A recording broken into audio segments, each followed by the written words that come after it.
Hola, ¿cómo están? Yo soy Juan David Muñoz y hoy tengo el privilegio de compartir con ustedes esta reflexión. Entonces me gustaría que pudieran abrir sus Biblias en Mateo 8 del 23 al 27.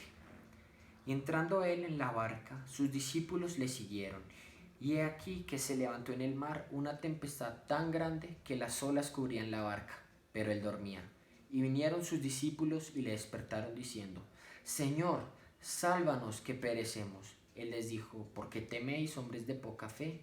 Entonces, levantándose, reprendió a los vientos y al mar, y se hizo grande bonanza.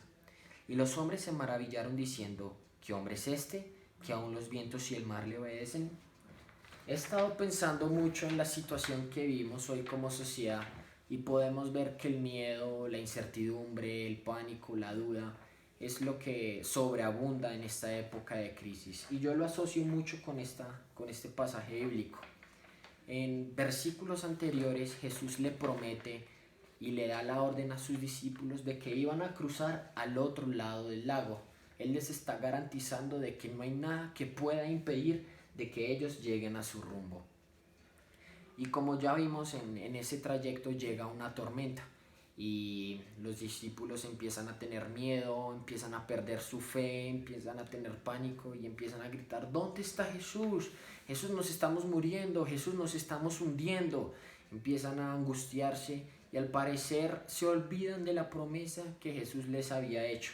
Se olvidan de que Jesús les dijo: nada puede impedir de que lleguemos a nuestro rumbo. Y eso es lo que muchas veces pasa en nuestra vida. Llega un momento de dificultad como este y creemos que Jesús no está, creemos que Jesús está durmiendo y empezamos a gritar: Jesús, ¿dónde estás, que nos estamos muriendo? Jesús, ¿dónde estás, que no te vemos? Entonces nos olvidamos de la promesa que Él nos hizo desde un principio, la cual es que nos iba a dar su protección, su salvación y su fidelidad.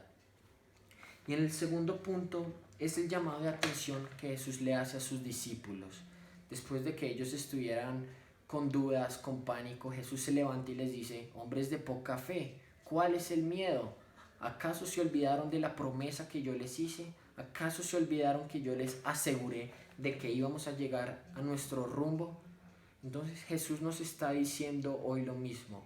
¿Cuál es el miedo? ¿Acaso se están olvidando de las promesas que yo les hice a ustedes? ¿Acaso se están olvidando de que yo a ustedes les estoy dando mi salvación, mi protección y mi fidelidad? Entonces, no perdamos la fe en Él, sigamos y pongamos nuestra esperanza en Él. Y me gustaría que concluyéramos con la pregunta de si estamos teniendo la fe que Jesús nos está mandando a tener. Jesús nos está abriendo sus brazos y nos está diciendo: confíen en mí, tengan fe en mí, pongan su esperanza en mí, porque eso es lo único que va a sacarlos a ustedes de esto. Eso es lo único que a ustedes los va a mantener salvos. Entonces me gustaría que escucharan la frase que dice: lo único que permanece es la fidelidad de Dios, no el virus. Eso significa que esta crisis acabará. Si puede cerrar sus ojos y podemos orar y entregar este momento a Dios. Padre, te damos gracias por la oportunidad que nos das de estar como hermanos, Señor. Gracias por tu palabra, Señor. Gracias porque tú nos prometes tu fidelidad, tu protección, Señor, y nada del virus puede llegar a nuestra vida, Señor. Gracias porque tú has permanecido fiel con nosotros, Señor. Y Padre, te pedimos que nos des esa fe que tú nos pides, Señor. Ayúdanos a confiar en ti, Padre. Ayúdanos a tener nuestra esperanza en ti, Señor. No en los médicos, no en lo que dicen las noticias, Señor, sino en lo que tú nos prometes, Padre.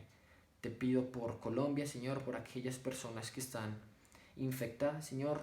Solo tú puedes sanarlas, Señor, por tu voluntad, y te presentamos esta situación, Señor. Sabemos que tú tienes todo bajo control. Aunque muchas veces no parece o creemos que no, tú todo lo tienes bajo control y nos dices: no tengan miedo. Confiamos en ti, Señor, te amamos, te honramos, en el nombre de Jesús, amén. Muchas gracias.